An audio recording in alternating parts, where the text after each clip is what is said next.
Welcome हो गया आप सबका गपशप विद लाला में। हमारे साथ आज जो गपशप विद लाला में मेहमान शख्सियत है, मैं समझता हूँ कि लिखने से उन्होंने जो है वो अपना प्रोफेशन का आगाज़ किया, एक अरसा तक लिखते रहे और अभी भी मेरे सामने लिख रहे हैं टेबल पे।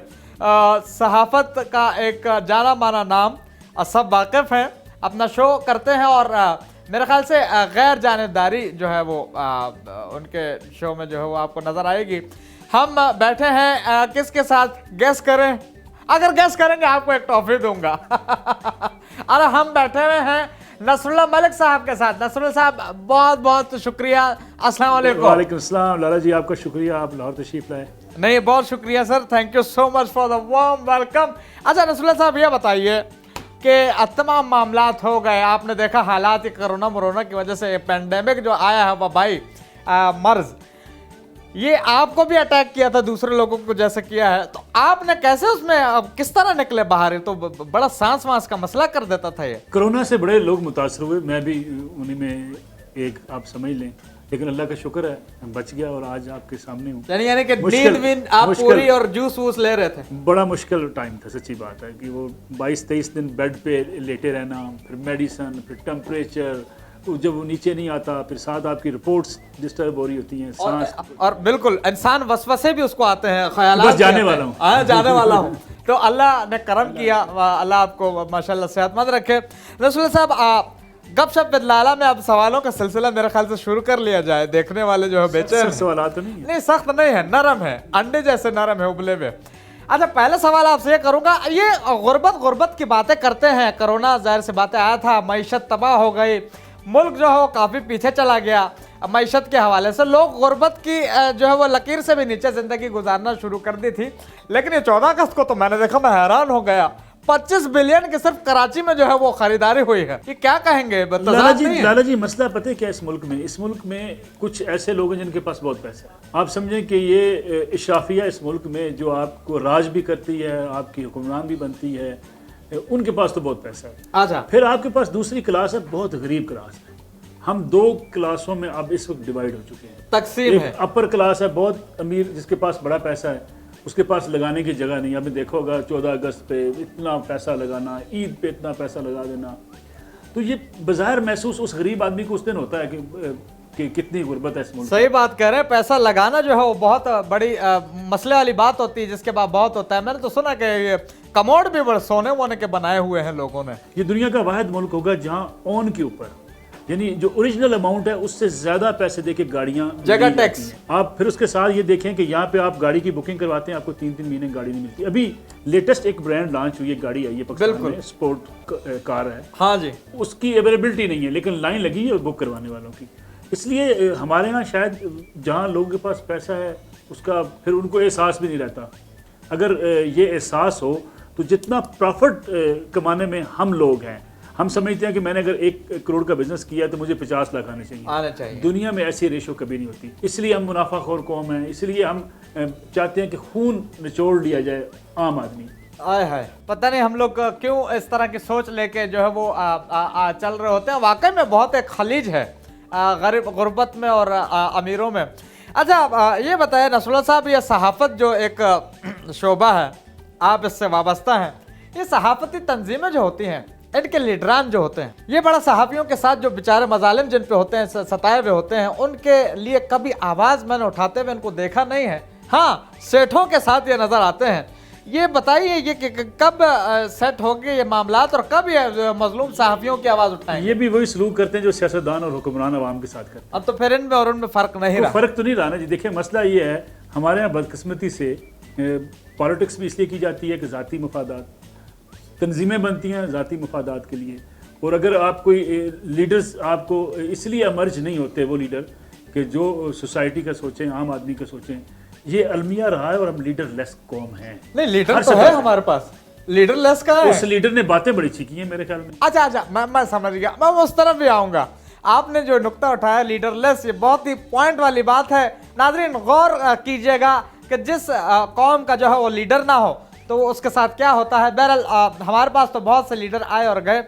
अच्छा, मुझे ये बताइए नसरुल्लाह साहब, सहाफत जो है इस शोबे की सनी लियोन कौन है? अब आपने मुझे आजमाइश में डाल दी। बस अब तो आप मैं बताएं। बचने के लिए फिर कहता हूं मंसूर अली खान साहब। लेकिन मैं एक गुजारिश करने से, मैं अजरा मजाक कहा है, जी, जी। मंसूर साहब बड़े डिसेंट आदमी नहीं, हैं, वो बड़े तो है। नफीस आदमी हैं, बड़े थारो जेंटलमैन है।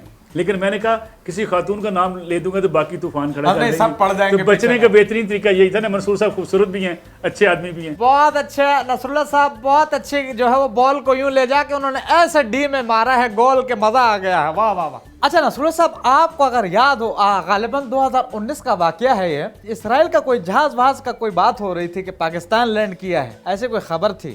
मेरा नहीं ख्याल कोई ऐसी खबरों में सदाकत है। कोई ट्वीट किया था किसी जर्नलिस्ट ने, मेरे ख्याल से अरब कंट्री से, कहते हैं कि 10 घंटे वो जहाज खड़ा हुआ था। क्या आया था, मतलब इसराइल से अगर जहाज आया था तो कौन आया था उसके अंदर? मुझे क्या लेने आया? लगता नहीं है कुछ कहा गया कि कोई रिफ्यूलिंग के लिए कोई प्लेन उतरा था, और फिर हमारे यहाँ चार्टर त्यारे भी उतरते हैं, यहाँ से वो भी उतरते हैं।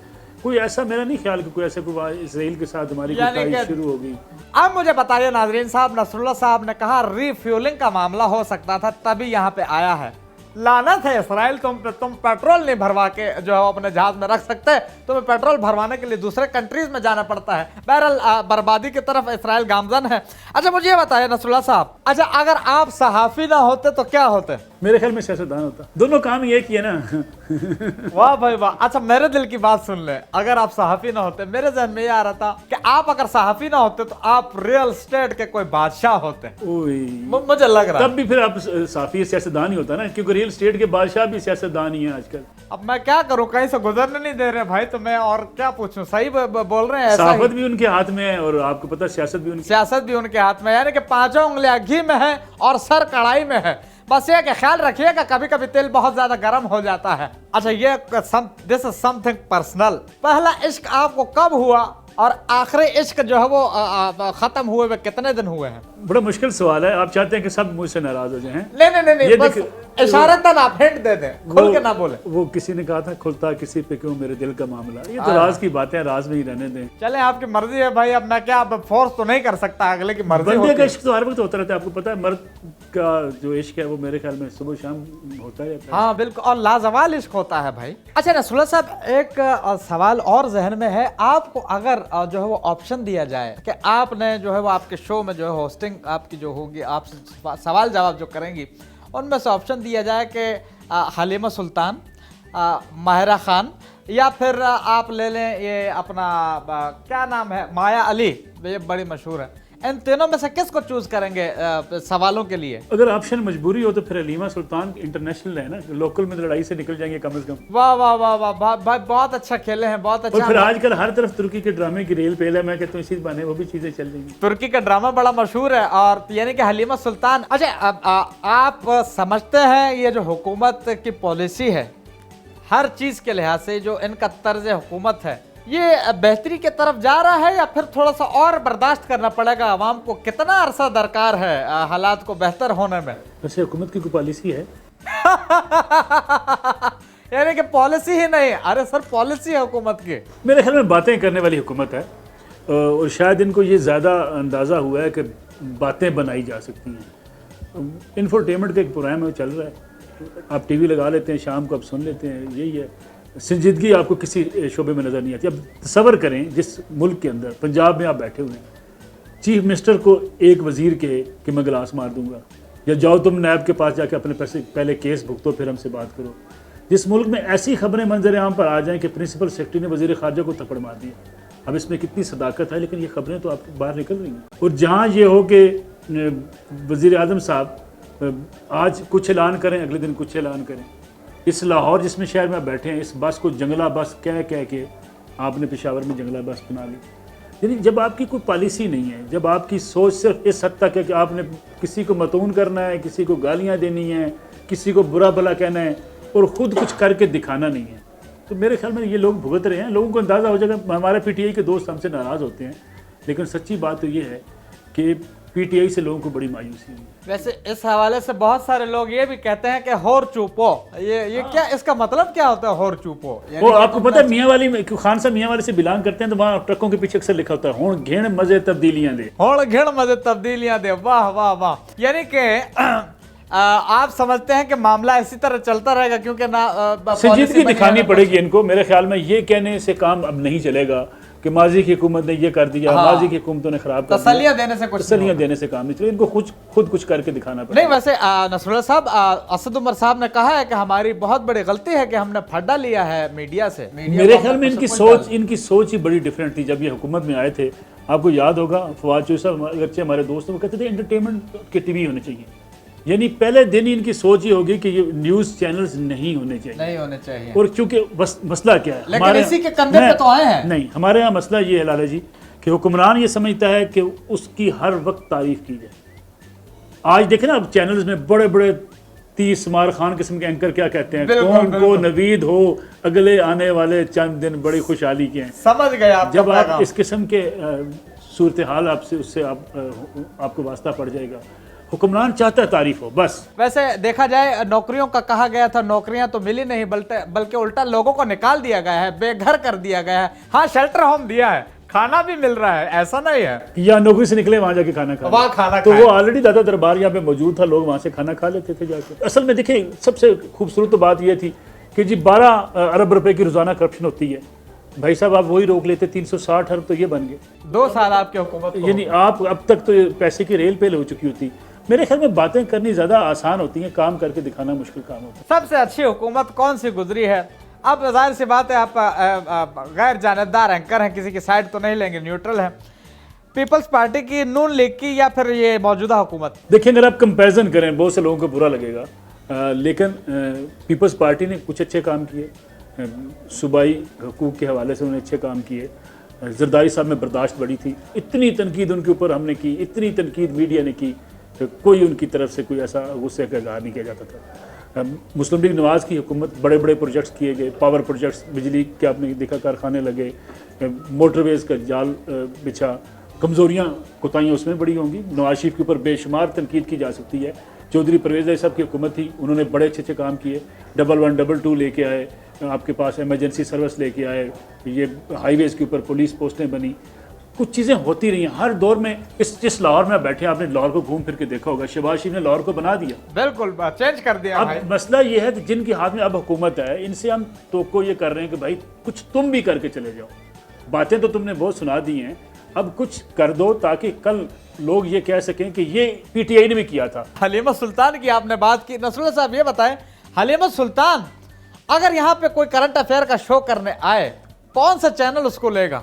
मेरे ख्याल में सारे चैनल ले लेंगे। पर मसला ये है, उस बेचारे को उर्दू तो आते नहीं है। हम डबिंग से काम चलाते हैं, आपको पता है, हम तो शक्ल दिखाते हैं, पीछे कमेंट्री किसी और की कमेंट्री चला देते हैं। यानी कि पहले जैसे तुर्की के ड्रामे चल रहे हैं, डबिंग में इस तरह करंट अफेयर भी होंगे। हाँ ठीक है, दांत खाने के और दिखाने के और तो फिर इस तरह आप लोगों के शोज तो तुर्की में डबिंग करके चलने चाहिए। नहीं, उनको क्या जरूरत है? आप तो हमेशा से दूसरे कल्चर को अडॉप्ट करने वाली कौम है, आप अपने कल्चर को तो आपने कभी प्रमोट ही नहीं किया। वैसे नसरुल्लाह साहब, मेरे ख्याल से ये इतना आईना दिखाना ठीक नहीं है, कौम नाराज ना हो जाए। मेरे ख्याल में हमने जैसे दीगर कौमें करती हैं, हम शायद उस तरह अपने कल्चर को, अपने मुल्क को, अपनी टूरिज्म को हम प्रमोट नहीं कर सके आज तक। देखिए आप, कितना पाकिस्तान खूबसूरत है, कितना प्रमोट किया। नहीं, कैसे प्रमोट करेंगे? अब मौलाना साहब ने उस पर कुछ किया ही नहीं, तो फिर क्या करें? नहीं, हम दिखाते, हमें भी शायद ग्रूमिंग हमारी नहीं, हम दिखाते भी नहीं अपने मुल्क की वो चीज़ें जो अच्छी हो सकती हैं। अच्छा नसरुल्लाह साहब, ये तो बातें हो गई सारी ऐसी थकन वाली, सियासत की अगड़म शगड़म सहाफत। शेर और शायरी से लगाओ तो होगा। अच्छे शेर याद भी रहते हैं, पढ़ते भी रहता हूँ। वाह, तो फिर एक आध शेर हो जाए। वो एक शेर मुझे अच्छा लगता है कि ज़रख़ेज़ ज़मीनें कभी बंजर नहीं होती, वाह, दरिया ही बदल लेते हैं रास्ता उसे कहना। वाह, कुछ लोग सफ़र के लिए मौजू नहीं होते और कुछ रास्ते कटते नहीं तन्हा उसे कहना। आए हाय हाय, यानी कि ज़बरदस्त शेर जो है वो नसरुल्लाह मलिक साहब ने कह दिया और आपने सुन लिया, और इसका मफ़हूम आप जो है वो समझ लीजिए, क्योंकि आप जो है वो समझदार लोग हैं। नसरुल्लाह साहब, जाने से पहले मैं आपसे एक फरमाइश और करना चाहूँगा। गाने भी सुनते होंगे आप? लेकिन गाना नहीं आता। नहीं, अच्छा गुनगुना तो लेते होंगे। मेरे ख्याल में गाने के लिए आवाज़ अच्छी होना बड़ी ज़रूरी। अच्छा नहीं, अभी आपसे आप गुनगुनाएंगे भी। नाज़रीन, यहाँ पे पहली दफ़ा कोई जो है वो एंकर, कोई सहाफ़ी आपको जो है गुनगुना के जो है वो दिखाएगा। नसरुल्लाह साहब, आप अपनी पसंद का जो है गुनगुना दे कुछ, कोई भी। याद किया दिल ने कहाँ हो तुम। वाह वाह वाह, याद किया दिल ने कहाँ हो तुम। आगे क्या था पता नहीं, आगे भूल गए। आगे भूल गए। चले बहरहाल ऐसे ही है। अच्छा नसरुल्लाह साहब, जाने से पहले देखने वाले जो आपके चाहने वाले हैं, आपको देख रहे हैं, क्या पैगाम देना चाहेंगे? मैं कहता हूँ हम कुछ ना कुछ हमें अपनी ज़िंदगी में, अपनी सोसाइटी के लिए, अपने लोगों के लिए, अपने अजीज़ व कारब के लिए, अपने ख़ानदान के लिए कुछ ना कुछ करना चाहिए। आपकी ज़िंदगी सिर्फ आपकी ज़ात तक महदूद नहीं है, और ये हर वक्त कुड़ते रहना भी कि जी हर तरफ तबाही है, हर तरफ बदहाली है, इससे बढ़ के मेरा और आपका एक अपना भी किरदार है लाला जी। हम वो जब अदा कर लेते हैं ना तो हम सुकून के साथ शायद ज़िंदगी गुजार सकते हैं, सुकून से फिर बंदा मरता भी है। वो बड़ा खूबसूरत शेर है ना, शिकवे जुल्मत शब से तो कहीं बेहतर था, अपने हिस्से की शम्मा तो जलाते जाते। मैं और आप मिलके पाकिस्तान के लिए, अपने मुआशरे के लिए, अपनी सोसाइटी के लिए कुछ अपना हिस्सा ज़रूर डाल दें। वाह वाह वाह, बड़ी ही प्यारी और ख़ूबसूरत बात। और ज़ाहिर सी बात है, ये बातें इस तरह की होती हैं, वो इसलिए होते हैं कि आप उस पर अमल करें। तो आपने देखा कि आज हमने एक और मेहमान शख्सियत जो कि आपने उनकी बातें सुनी और उनसे महसूस हुए और कुछ सीखने को हमें मिला। फिर अब किसी और गेस्ट के साथ आपकी खिदमत में हाजिर होंगे। नसरुल्लाह मलिक साहब, आपका बहुत शुक्रिया, आपने अपना लाला जी वक्त आपका हमें बहुत दिया। शुक्रिया, आप तशरीफ़ लाए, Thank you so Lahore much। देखें, एंजॉय करें, आप हमारे पास आइए, आपकी बड़ी मोहब्बत। बहुत शुक्रिया, बहुत शुक्रिया। बस वो बादशाही मस्जिद में जा रहा था, वो छोड़ नहीं रहा बंदा, अंदर बोल रहा है कौन हो तुम? क्यों? पता नहीं टिकट मांग रहे, क्या पैसे लेते हैं वहाँ पे क्या? नहीं आप जाएं, आपको बादशाही मस्जिद में कोई रोक। चले मैं अभी तैयारी करता हूँ। बहुत शुक्रिया नसरुल्लाह साहब, बहुत शुक्रिया, थैंक यू। चले भाई, अपना ख्याल रखिए। अगर नहीं रख सकते तो इसमें आपका मसला है, हम क्या करें भाई। अल्लाह हाफिज।